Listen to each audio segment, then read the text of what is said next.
99 update news కి స్వాగతం. ముందుగా హెడ్లైన్స్. కాలభైరవ ఆలయంలో మోడీ పూజలు. వారణాసి లోక్సభ స్థానానికి నామినేషన్. మహిళలంతా జగన్ కి ఓటు. జగన్ ను మళ్లీ సీఎం చేయాలని వాళ్ల తపన. అమ్మటి కామెంట్స్. లోక్సభ ఎన్నికలు ముగిశాయి. ఇక ఎమ్మెల్సీ ఉప ఎన్నికలకు కేటీఆర్ కసరత్తులు. ప్రజా ప్రతినిధులతో భేటీ. ఇక డీటెయిల్స్ చూస్తే ఉత్తరప్రదేశ్లోని వారణాసి లోక్సభ స్థానానికి ప్రధానమంత్రి నరేంద్ర మోడీ నామినేషన్ దాఖలు చేశారు. వారణాసి కలెక్టర్ కార్యాలయంలో తన నామినేషన్ పత్రాలని సమర్పించారు. అంతకుముందు కాశీలోని దశాశ్వమేధ ఘాట్ వద్ద ప్రధాని ప్రత్యేక పూజలు నిర్వహించారు.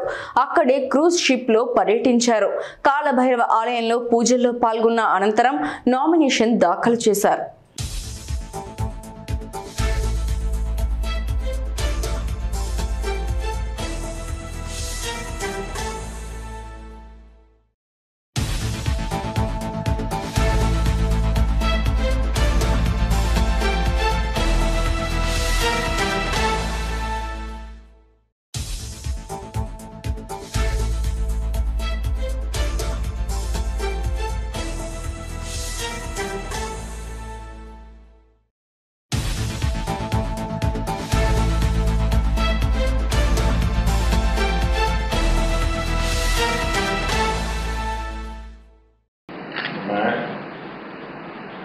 नरेंद्र दामोदर मोदी लोकसभा में स्थान करने के लिए अभ्यर्थी के रूप में नाम निर्देशित हुआ। ईश्वर की शपथ लेता हूं, सत्यनिष्ठा से प्रतिज्ञा करता हूं कि मैं विधि द्वारा स्थापित भारत के संविधान प्रति सच्ची श्रद्धा और निष्ठा करूंगा और मैं भारत की प्रभुता और अखंडता अक्षुण्ण रखूंगा।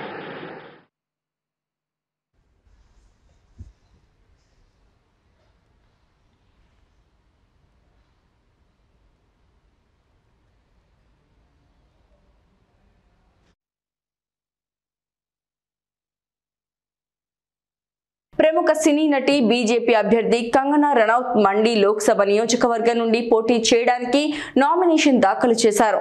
అనంతరం ఆమె మీడియాతో మాట్లాడుతూ మండి నుండి పోటీ చేసే అవకాశం నాకు లభించడం గర్వించదగ్గ విషయం. బాలీవుడ్ లో విజయం సాధించి రాజకీయ రంగంలో కూడా విజయం సాధిస్తానని ఆశిస్తున్నానని ధీమా వ్యక్తం చేశారు.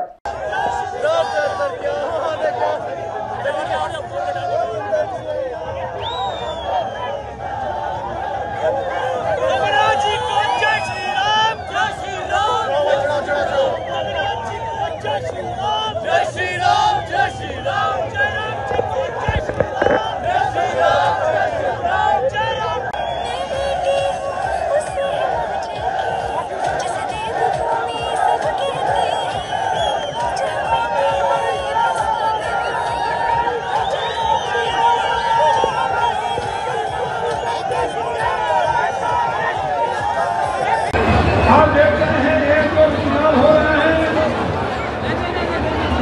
एक चुनाव कंगना रनौत जी का नहीं है, एक चुनाव देश की रक्षा और रक्षा से जुड़ा हुआ है। एक चुनाव प्रधानमंत्री के नाम का है।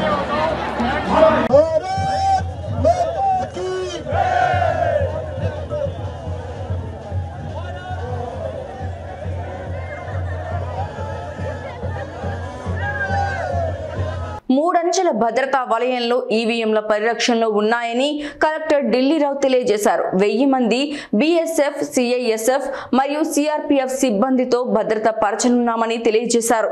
ఇబ్రహీంపట్నం నోవా కాలేజీలో స్ట్రాంగ్ రూమ్లలో ఈవీఎంలను అభ్యర్థులకు చూపించిన అనంతరం అభ్యర్థుల సమక్షంలో స్ట్రాంగ్ రూమ్లకు సీల్ వేశారు. ఇప్పటి వరకు విజయవాడ ఈస్ట్ వెస్ట్ సెంట్రల్ ఈవీఎంలను ఎప్పటికీ తరలించడం జరగదన్నారు. మనం ఇక్కడ ఇబ్రహీంపట్నం దగ్గర చూపుడి దగ్గర ఉన్న permanent strong rooms, counting halls మన PC12 విజయవాడ దగ్గర ఉన్నాం. Nova campus and Nimra campus, ఈ రెండు క్యాంపస్లు కలిసి 7 సెగ్మెంట్కి సంబంధించిన 7 కాన్స్టిట్యూన్సీకి సంబంధించిన స్ట్రాంగ్ రూమ్స్. మొత్తం 27 స్ట్రాంగ్ రూమ్స్ అండ్ 4 బిల్డింగ్స్ 2 క్యాంపస్ల కింద అనేటువంటి ఉంది. అంతా కూడా పేరుకి 3 క్యాంపస్లు కానీ అంతా కూడా ఒకే 1 కిలోమీటర్ రేడియస్ లో స్ట్రాంగ్ రూమ్స్ 4 నియోజకవర్గాలకు సంబంధించిన ఈవీఎంస్ వీవీప్యాట్స్ సీలింగ్ ప్రక్రియ పూర్తయింది. విజయవాడకి సంబంధించిన central, Vijayawada west, Vijayawada east, Mylavaram 4 కూడా సీలింగ్ ప్రక్రియ అబ్జర్వర్ సంవత్సరంలో మరియు క్యాండిడేట్ సంవత్సరంలో కంప్లీట్ చేస్తున్నాం. మిగిలిన 3 అంటే వాటి యొక్క రిసెప్షన్ తిరువూరులోన, జగ్గంపేటలోన, నందిగామలో జరిగింది కాబట్టి ఆ రిసెప్షన్ అయిపోయాక ఆ మెటీరియల్ అంతా కూడా వాళ్ళు క్లోజ్డ్ వ్యాన్లో విత్ సెక్యూరిటీతో ఇప్పుడు ఇక్కడికి వస్తున్నారు. ఒక 1 అవర్లో ఇక్కడికి రావడం జరుగుతుంది. వచ్చిన తర్వాత ప్రాపర్గా మళ్ళీ స్ట్రాంగ్ రూమ్స్లో వాటిని ప్లేస్ చేసి బై 1:30 ఆ టైంలో అనేటువంటి మిగిలిన 3 కూడా అనేటువంటి సీలింగ్ ప్రక్రియ అబ్జర్వర్ సంవత్సరంలో చేయడం జరుగుతుంది. క్యాండిడేట్స్ కూడా ఆ విధంగా కన్వే చేస్తున్నారు. సో ఇక్కడ మేము సీల్ వేయడంతో పాటుగా క్యాండిడేట్స్ ఎవరైనా వస్తే క్యాండిడేట్స్ కూడా వాళ్ళ యొక్క సీల్ అనేటువంటి దానిపైన వేసుకోవచ్చు. కొంతమంది క్యాండిడేట్స్ చేసుకుంటున్నారు. ఏదైతే ఈసీఐ చెప్పినటువంటి ఇన్స్ట్రక్షన్స్ ప్రకారంగా పూర్తిగా వెంటిలేటర్స్ కానీ విండోస్ కానీ అన్ని కూడా ప్రాపర్ గా అనేటువంటి సీల్ చేశాము. సింగిల్ డోర్ ఉండేటట్టుగా, డబల్ లాక్స్ ఉండేటట్టుగా చూసుకున్నాం. సో ఒక లాక్ అనేది కలెక్టర్ రిప్రజెంటేటివ్ దగ్గర ఉంటుంది, ఇంకొక లాక్ ఆర్ఓ దగ్గర అనేటువంటి ఉంటుంది. సో దానికి సీసీటీవీ అనేటువంటి మొత్తం బిల్డింగ్ మొత్తానికి సీసీటీవీస్ అన్ని కూడా చూడడానికి ఒక మానిటర్ అనేటువంటి పెట్టుకున్నాము, కంట్రోల్ రూమ్. సో ఆ క్యాండిడేట్స్ ఎవరైనా ఒకవేళ రావాలనుకున్నట్టే కూడా అక్కడికి వచ్చి ప్రతిరోజు కూడా ఆ మానిటర్లో ప్రాసెస్ అంతా కూడా ఎలా ఉంది ఏంటి అనేటువంటి ఉదయం గత 2-3 రోజులు ఏమైనా ఒకవేళ అక్కడ జరిగిన యాక్టివిటీస్ కూడా రికార్డెడ్గా చూడాలని కూడా చూస్తూ. ప్రధాని నరేంద్ర మోడీ నామినేషన్ సందర్భంగా జనసేన అధినేత పవన్ కళ్యాణ్ వారణాసి వెళ్లారు. అక్కడ మీడియాతో ఆయన మాట్లాడారు. ఏపీ ఎన్నికల్లో వార్ వన్ సైడేనని పవన్ అన్నారు. ఏపీలో కూటమి ప్రభుత్వం ఏర్పాటు చేస్తామని పవన్ తెలియజేశారు. మోడీ ప్రభుత్వంలో వారణాసి అభివృద్ధి చెందిందని పవన్ తెలిపారు. Completely, we are forming the government in India. What about Andhra Pradesh? Andhra Pradesh is a sweep. It's a one-sided election, and India is forming the government. Kashi आके कैसा लगा और प्रधानमंत्री जी ने क्या कहा? Please, if you can emphasize a little more about Andhra. There is a great potentiality when all of us came together, and we are forming the government. All right, thank you so much. What was the mood like inside? Inside is very confident, very strong, and Modi ji is we could see that extreme confidence in forming the government. And yesterday's results, like the road show, and we are very confident about it. And there is a great air of confidence inside. How does it feel being Kashi? It's not the first time, and I feel because this is the spiritual capital of entire Bharat, and we are here, and always I feel energetic. The development of Kashi, have you seen that? That's what, in fact, that's what I was noticing. Around 5-6 years back, I came here, and I'm seeing the amount of infrastructure developed. That was amazing, and now we know that why people are rally behind Modi ji. Okay. It is the reflection. It is. What has been shown in entire India, it is being reflected in Kashi. South India is going to give surprise to NDA? Without a doubt. Oh, thank you so much. Jagan ను మళ్లీ CM చేయాలనే తపన ఓటర్లలో కనిపించిందని మంత్రి అంబటి రాంబాబు అన్నారు. మహిళలు, వృద్ధులు, దివ్యాంగులు పెద్ద సంఖ్యలో ఓటేశారన్నారు. పోలింగ్ శాతం పెరగడం అంటే అది పాజిటివ్ ఓటింగ్ అన్నారు. మహిళా సాధికారత కోసం జగన్ కృషి చేశారని తెలియజేశారు. సీఎం జగన్ చేసిన కృషి వల్లే మహిళలు పెద్ద ఎత్తున తరలి వచ్చారని చెప్పారు. మహిళలంతా సీఎం జగన్ కే ఓటు వేశారని తెలియజేశారు.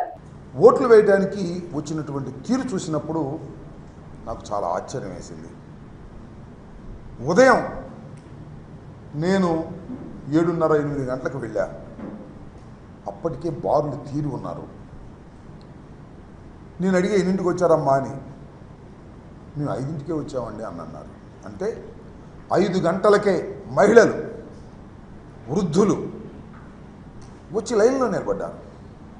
పెద్ద ఎత్తున లైన్లో నిలబడి తన ఓటు హక్కును వినియోగించుకున్నారు. దీనికి కారణం ఏమిటి, దీనికి సంకేతం ఏమిటి అనే విషయాన్ని మనం ఒకసారి ఆలోచించాలి. నేను లైన్లో ఉన్న వారందరినీ చూసే ఎక్కువ మంది వృద్ధులు, వికలాంగులు, మహిళలు ఎక్కువగా ఉన్నారు. నేను భావిస్తున్నా 5 సంవత్సరాలు జగన్మోహన్ రెడ్డి గారి పరిపాలన చూసిన తర్వాత, సంక్షేమ కార్యక్రమాలు అందుకున్న తరువాత నా బిడ్డ జగన్మోహన్ రెడ్డిని మరొక్కసారి ముఖ్యమంత్రిగా చేయాలనే తాపత్రయంతో తమ ఓటు హక్కును వినియోగించటం కోసం గంటల తరబడి వృద్ధులు, గంటల తరబడి మహిళలు, గంటల తరబడి వికలాంగులు క్యూలో నుంచున్నారనేటువంటి భావన కలిగింది నాకు పెద్ద ఎత్తున. లాస్ట్ ఎన్నికల్లో జరిగినటువంటి పర్సంటేజ్ సుమారుగా 79-80% ఉంది. ఈసారి కూడా ఆ మాత్రానికి తగ్గకోకుండా కాస్తో కోస్తో ఎక్కువయ్యే పరిస్థితులే కనిపిస్తున్నాయి. అంతే, వివరాలు ఇంకా రాలేదు కాబట్టి, ఎందుకంటే రాత్రి 10-11 కూడా కొన్ని చోట్ల పోలింగ్ జరిగింది కాబట్టి ఇంకా కరెక్ట్ ఫిగర్స్ ఇంకా రాలేదు కాబట్టి నేను ఊహాతీతంగా చెప్తున్నా. పోయినసారి కన్నా ఏదన్నా 1% పెరగొచ్చు, 1% తగ్గొచ్చు తప్ప పోయినసారి లాగానే అంత పెద్ద ఎత్తున ఓటర్లు తమ హక్కుని వినియోగించుకున్నారు. ఇది చాలామంది అనుకోవచ్చు. పూర్వం మాకు కూడా, నేను కాంగ్రెస్ పార్టీలో ఉన్నప్పుడు చాలాసార్లు పోటీ చేసినప్పుడు ప్రభుత్వ వ్యతిరేకత ఉంటే ఎక్కువ పర్సెంటేజ్ ఓటు అవుతుంది అనేటువంటి భావన ఉన్నది. ఇవాళ నేను మనవి చేస్తున్నా, పోయినసారి కన్నా ఎక్కువ అయితే అది పాజిటివ్ ఓటు. పాజిటివ్గా జగన్మోహన్ రెడ్డి గారిని తిరిగి మళ్ళీ అధికారంలోకి తీసుకురావాలి, మా సంక్షేమ కార్యక్రమాలను అమలు చేసుకోవాలి, సుఖవంతంగా బతకాలి అనేటువంటి భావనతో బడుగు బలహీన వర్గాలు, మైనారిటీసు, ఎస్సీలు, బీసీలు, సంక్షేమాన్ని అందుకున్నటువంటి అనేక మంది ఓటర్లు వచ్చి తమ బాధ్యతను నిర్వహించుకొని మళ్ళా తిరిగి జగన్మోహన్ రెడ్డి గారిని ముఖ్యమంత్రిగా చూడాలనేటువంటి తాపత్రయం వారి ముఖాల్లో నిన్నే కాదు కనిపించింది. నేను క్యూలో నుంచినప్పుడు కనిపించడమే కాదు, ప్రచారానికి వెళ్ళినప్పుడు కూడా కనిపించింది. నేను చూసా, 89లో మొదటిసారి పోటీ చేశా, ఆ తర్వాత 2 సార్లు మినహా ఇది 6వసారి పోటీ చేస్తున్నా. అన్ని ఎన్నికలు చాలా సన్నిహితంగా చూసా, పోటీ చేయని ఎన్నికలు కూడా. మొదటిసారి ఈసారి మాత్రమే ప్రతి గ్రామంలోనూ మహిళలు జెండాలు పట్టుకొని, కొన్ని గ్రామాల్లో అయితే ఆశ్చర్యం, పురుషుల కన్నా మహిళలే నా ప్రచారంలో పాల్గొన్నారు. వ్యాన్ వెళ్తుంటే నా వ్యాన్ ముందు మహిళలు వైఎస్ఆర్ కాంగ్రెస్ పార్టీ జెండాలు పట్టుకొని జై జగన్ అంటూ నినదిస్తూ ఉరుకులు వేశారు, పరుగులు తీశారు. అందరూ మహిళలు.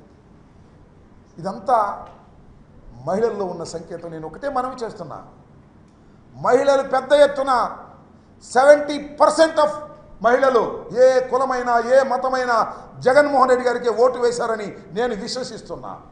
ఎందుకో తెలుసా, జగన్మోహన్ రెడ్డి గారు మహిళలకు సాధికారత కల్పించాడు. పల్నాడు జిల్లా నరసరావుపేటలో వైఎస్ఆర్ కాంగ్రెస్ పార్టీ ఎంపీ అభ్యర్థి అనిల్ కుమార్ యాదవ్, ఎమ్మెల్యే అభ్యర్థి గోపిరెడ్డి శ్రీనివాసరెడ్డి మీడియాతో మాట్లాడారు. నిన్న ఎన్నికల్లో పెద్ద ఎత్తున విచ్చేసి వైఎస్ఆర్సీపీకి మద్దతుగా పనిచేసిన కార్యకర్తలకు, నాయకులకు, అలాగే అశేషంగా నిన్న ఓటర్లందరూ కూడా తరలి రావటం, వైఎస్ఆర్ కాంగ్రెస్ పార్టీకి మద్దతుగా తెలియజేసిన ప్రతి ఒక్కరికి కూడా పేరు పేరున ధన్యవాదాలు. అలాగే సహకరించిన మీడియాకు కూడా పేరు మీద ధన్యవాదాలు. ఏదైతే నన్ను ఎంపీగా ప్రకటించిన తర్వాత గత 2 నెలలుగా మా శాసనసభ్యులు అందరూ కూడా 7 మంది శాసనసభ్యులు అభ్యర్థులు సహకారంతో, మా నాయకులు, కార్యకర్తలు, కొత్త అయిన ప్రతి ఒక్కరూ కూడా దగ్గరుండి నన్ను ముందుకు నడిపించడం, అలాగే నిన్న పెద్ద ఎత్తున కూడా ఓటర్లందరూ కూడా తప్పకుండా వైఎస్ఆర్ కాంగ్రెస్ పార్టీని మా 7 మంది శాసనసభ్యుల్ని ఎంపీగా నాకు కూడా తప్పకుండా జగన్మోహన్ రెడ్డి గారిని మళ్ళీ ముఖ్యమంత్రిని చేసుకోవాలన్న తపన వాళ్ళ ఇది కూడా నిన్న కనిపించడం కూడా జరిగింది. నిన్న 7 నియోజకవర్గాల్లో మీరు చూస్తే ఎప్పుడూ లేని విధంగా, అంటే ఎప్పుడో ఒక 15-20 సంవత్సరాల క్రితం జరిగిన వాతావరణం దాదాపు గత 10 సంవత్సరాలుగా మీరు తీసుకుంటే పల్నాడులో లేని వాతావరణం నిన్న చూడటం కూడా జరిగింది. నిన్న ఏదైతే ఏకపక్షంగా వైఎస్ఆర్ కాంగ్రెస్ పార్టీకి ప్రజలు మద్దతు తెలియజేస్తూ ఉన్నారు, మా శాసనసభ్యులు గెలుస్తూ ఉన్నారు అనే సంకేతం వెళ్ళిన తర్వాత నిజంగా పోలీస్ని ఓటింగ్ సరళి జరగాలి, ఓటింగ్ అంతా కూడా పూర్తి చేసుకోవాలి. ఎందుకంటే వీళ్ళు ఒక పథకం ప్రకారం మా బూత్లో ఏజెంట్లు అందరూ బయటకు వస్తే ఆ 2 గంటలు రిగ్గింగ్ చేసుకోవాలని, ఆ 2 గంటలు దొంగ ఓట్లు వేయించుకోవాలని ఒక ఆలోచనతో ఉన్నారు అని చెప్పి మేమంతా కూడా సమన్వయం పాటించి 7 గంటల దాకా ఎవరిని కూడా బూతులు వదిలిపెట్టి రావద్దని చెప్పి స్వయంగా నేనే ఫోన్ల ద్వారా మాట్లాడి వాళ్ళందరినీ ఆపి ఎక్కడ తొందరపడద్దు, మనం హింసాత్మక సంఘటనలు ప్రోత్సహించొద్దని చెప్పి ఒక ఆలోచనతో మేమందరం కూడా సమన్వయం పాటించాం. సుమారు 7-7:30 గంటల దాకా పోలీసు వాళ్ళు వచ్చి మీరు ఎటువంటి హింసాత్మక సంఘటనలు పాల్పోవద్దని చెప్పి వాళ్ళందరూ కూడా రిక్వెస్ట్ చేసిన తర్వాత నేను కూడా సహకరించి మా వాళ్ళందరినీ కూడా పంపించి వేయటం జరిగింది హాస్పిటల్ దగ్గర. ఆ తర్వాత కూడా అరవింద్ బాబు గారి హాస్పిటల్ దగ్గర సుమారు 500 మంది 30 ట్రాక్టర్లో పమిడిపాడు గ్రామం నుంచి వచ్చి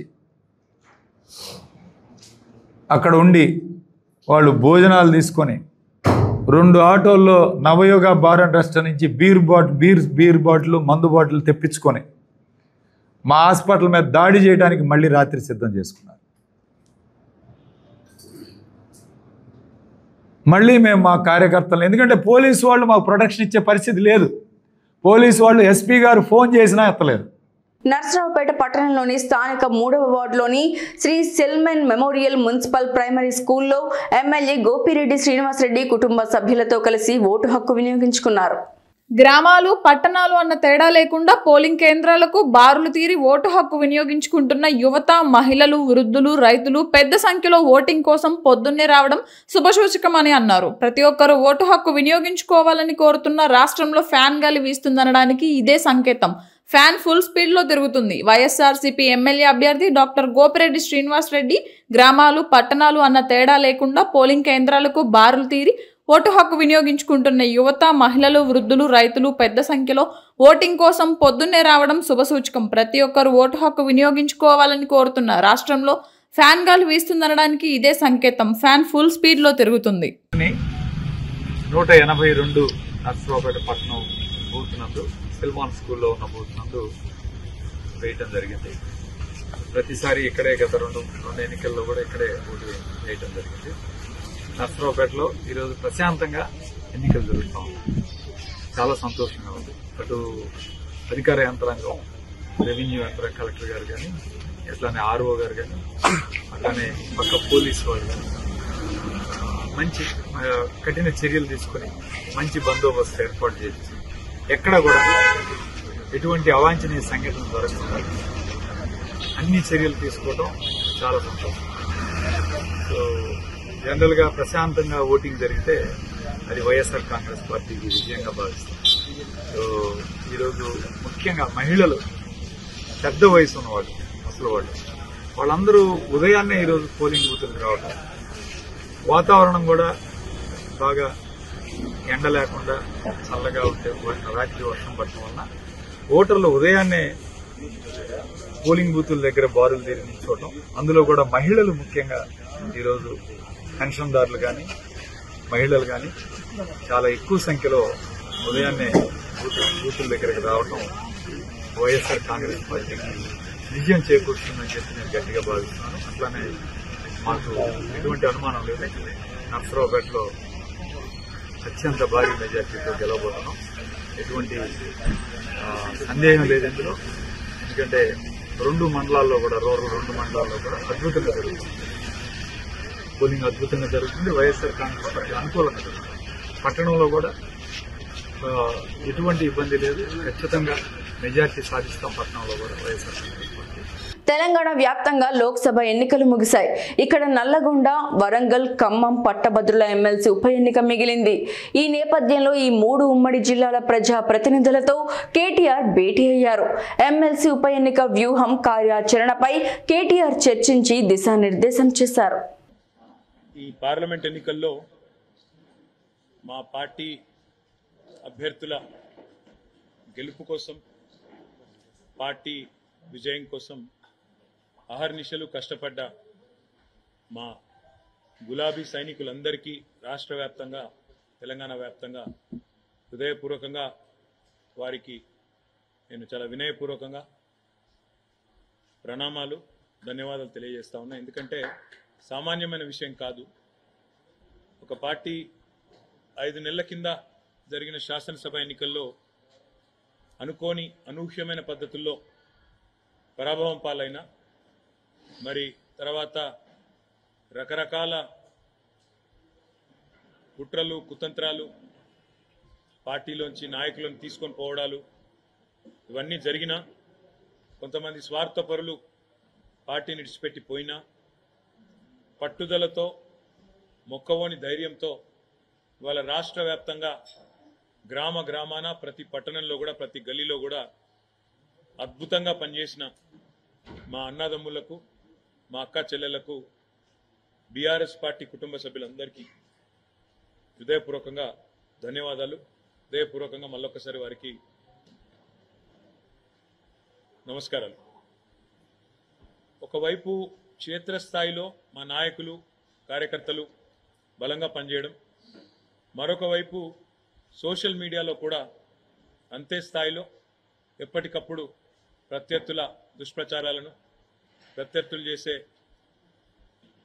విమర్శలను తిప్పికొడుతూ సోషల్ మీడియాలో కూడా అద్భుతంగా పనిచేసిన మా సోషల్ మీడియా వారియర్స్ అందరికీ కూడా హృదయపూర్వకంగా ధన్యవాదాలు. ఎందుకంటే ఇప్పుడు ప్రసార మాధ్యమాల్లో, ముఖ్యంగా ఈ సామాజిక మాధ్యమాల్లో ఎక్కడికక్కడ మా పిల్లలు ఒకవైపు ప్రభుత్వం కేసులు పెట్టే ప్రయత్నం చేసినా, రేవంత్ రెడ్డి పోలీసులు భయపెట్టే ప్రయత్నం చేసినా, ఎక్కడికక్కడ చాలా చురుగ్గా పార్టీ యొక్క ఆలోచనను, బీఆర్ఎస్ పార్టీ గెలవాల్సిన ఆవశ్యకతను వివరించి చెప్పినందుకు సోషల్ మీడియాలో కూడా పనిచేసిన మా నాయకులు, కార్యకర్తలు, సైనికులు అందరికీ పేరు పేరున నమస్కారం. దాడులను, కేసులను, కుట్రలను, కుతంత్రాలను, స్వార్థపరుల రాజకీయ ఎత్తుగడలను ఎన్నిటినీ తిప్పికొడుతూ మరి మొక్కవోని ధైర్యంతో ముందుకు పోయినాం. పెద్దలు కేసీఆర్ గారి బస్సు యాత్రతో నిజంగా చెప్పాలంటే పార్లమెంట్ ఎన్నికల్లో ఒక మలుపు తిప్పింది రాష్ట్ర రాజకీయాన్ని కేసీఆర్ గారి బస్సు యాత్ర. 17 రోజుల బస్సు యాత్రతో 2 జాతీయ పార్టీలు కూడా దిగిరాక తప్పని పరిస్థితి. 2 జాతీయ పార్టీల నాయకత్వాలు కూడా తెలంగాణ చుట్టూ గింగిరాలు కొట్టక తప్పని పరిస్థితి కేసీఆర్ గారి బస్సు యాత్ర కల్పించింది. ఏ జిల్లాకి పోయినా, ఏ నియోజకవర్గానికి పోయినా, ఏ పట్టణానికి పోయినా బ్రహ్మరథం పట్టినారు ప్రజలు. ముఖ్యంగా రాష్ట్రంలోని ప్రతి పాయింట్లో ఎక్కడెక్కడైతే కేసీఆర్ గారు కాలు పెట్టారో దాదాపు 30 చోట్ల, ప్రతి చోట కూడా మరి ఈ బస్సు యాత్రని, రోడ్ షోలను కూడా విజయవంతం చేసిన మా పార్టీ నాయకత్వానికి కూడా హృదయపూర్వకంగా ధన్యవాదాలు. ఆదిలాబాద్ నుంచి అలంపూర్ దాకా ఇవాళ గులాబీ సైన్యంలో గుండెల నిండా కూడా ఆత్మవిశ్వాసం కనబడతా ఉంది. తప్పకుండా 2 జాతీయ పార్టీలకు కూడా ముచ్చెమటలు పట్టించినాం. మొత్తం క్యాడర్ నుంచి లీడర్ల దాకా అందరిలో కూడా స్పష్టమైన ఒక విశ్వాసం, స్పష్టమైన ఒక నమ్మకం. పల్నాడు జిల్లా దాచేపల్లి మండలం తంగిడ గ్రామంలో నిన్న జరిగిన విధ్వంసకరమైన ఘటనకు సంబంధించి గురజాల కూటమి అభ్యర్థి ఎరపతినేని శ్రీనివాసరావు వారిని పరామర్శించారు. ఈ సందర్భంగా ఎరపతినేని శ్రీనివాసరావు మాట్లాడారు.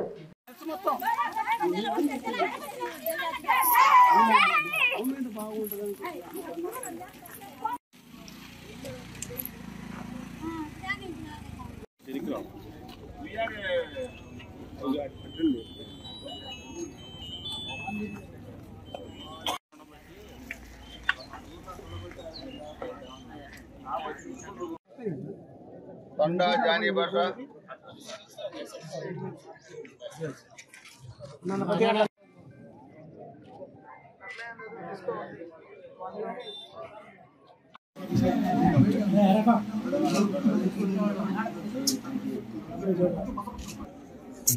వైసీపీ అల్లరి వైసీపీ వీధి కుక్కలు నిన్న తెలుగుదేశం వర్గాల మీద దాడి చేసి ఇక్కడ ముస్లిం మైనార్టీ వర్గానికి చెందిన షేక్ నబీ ఇతను దివ్యాంగుడు, తండా జానీ బాషా ఇతను దివ్యాంగుడు. వీళ్ళిద్దరూ షాపులు, మోటార్ బైకుల షాపులు, నబీది జానీ బాషాది షాప్. వీళ్ళిద్దరు కూడా దివ్యాంగులు, చాలా చిన్న కుటుంబాలు, రోజు కూలి చేసుకుని బతికేవాళ్ళు, రోజు పని చేసుకొని బతికేవాళ్ళు. వీళ్ళిద్దరూ దివ్యాంగులను కనికరంగా లేకుండా తగలబెట్టారు. నబీ షాప్కి అయితే 10 లక్షల రూపాయల నష్టం జరిగింది. అదేవిధంగా తండా జానీ బాషా షాప్కి 4 లక్షల నష్టం జరిగింది. రంజాన్ వల్లి బైక్ షాప్ కూడా 4 లక్షల నష్టం జరిగింది. ఇది కాక దాదాపు 10 బైకులు, పాడి ఆంజనేయులు, రంగమేశ్వరం సైదా, బండి సాహెబ్ గారి నాగుల మేర, బండి సాహెబ్ గారి సుబానీ, షేక్ అల్లీ సైదా, చందలపూడి దాలియా హుసేన్, షేక్ మీరా హుసేన్, షేక్ రహీం, బందాల మహేష్, 10 బైకులు, 3 షాపులు ఈ తగలబెట్టారు. మీరు ఎదురుగా చూస్తే పోలింగ్ బూతుల మీద దాడి చేసి ఈవీఎంలను కూడా ఎత్తకెళ్లాలని చెప్పి పెట్రోల్ బంబులు వేశారు. ఇక్కడ పెట్రోల్ బంబులు వేసి గ్రామం మొత్తం కూడా అల్లర్లు సృష్టించి గాజు పెంకులు, పెట్రోల్ బాంబులు, రాడ్లు, కర్రలు విచక్షణారహితంగా దాడులు చేశారు. ఈవీఎంలు ఎత్తకెళ్లాలని చెప్పి చూస్తే ఒక పోలీసు కూడా లేడు ఇక్కడ ఈ పోలింగ్ బూత్. ఎందుకు ఫెయిల్ అయినా అడుగుతున్నాను. ఇది దారుణమైన మారణ కాండ. దివ్యాంగులు కూడా వదిలిపెట్టకుండా, ముస్లిం మైనార్టీ వర్గాలను కూడా వదిలిపెట్టకుండా పేదవాళ్ళని చూస్తే మీరు పశువుల్లాగా ప్రవర్తించిన మీరు మిమ్మల్ని ఎలా వదిలిపెడతారని అనుకుంటారు. మీరు అధికారం ఉంది కదా అని ఇష్టార్థంగా చెలరేగితే మీరు రేపు జూన్ 4 మాకు అధికారం వచ్చు, అప్పుడు మీరు ఏమైపోతారని అడుగుతున్నారు. అందుకని మీరు చాలా పైశాసికంగా ప్రవర్తించారు. నిన్న కూడా చూస్తే దాదాపు 10 గ్రామాలు, ఇక్కడ కానీ ఇడికేపల్లి కానీ, కరాలపాడు కానీ, తొమ్మల చెరువు కానీ, పల్లెగుంత కానీ, గోగులపాడు కానీ, దైద కానీ, అదేవిధంగా చూస్తే కోనంకి కానీ, లేకపోతే పిన్నెల్లి కానీ, మోర్జంపాడు కానీ, చెన్నాయిపాలెం కానీ, వేమవరం కానీ, ఏంటి మీ రాక్షస్ కాదు అంటే మమ్మల్ని ప్రశాంతంగా మీరు ఓట్లు వేయించుకొని మీరే అధికారంలో ఉండాలి, మీరే రాక్షసం చేయాలి. ఇక్కడ కాసుమేషుడు వచ్చిన తర్వాత ఎంతమంది చనిపోయారు? 11 మంది కార్యకర్తలు చనిపోయారు తెలుగుదేశం పార్టీ. దాంట్లో ఎస్సీ, ఎస్టీ, బీసీ, మైనార్టీ కాపు నాయకులు ఉన్నారు. 8 మంది అక్రమ మైనింగ్ మొదలుపెట్టి చనిపోయారు. 3000 ఎకరాల ప్రభుత్వ భూములు ఆక్రమించుకున్నారు. ఇక్కడే ఈ దగ్గర గ్రామంలోనే 500 ఎకరాలు ఆక్రమించుకున్నారు.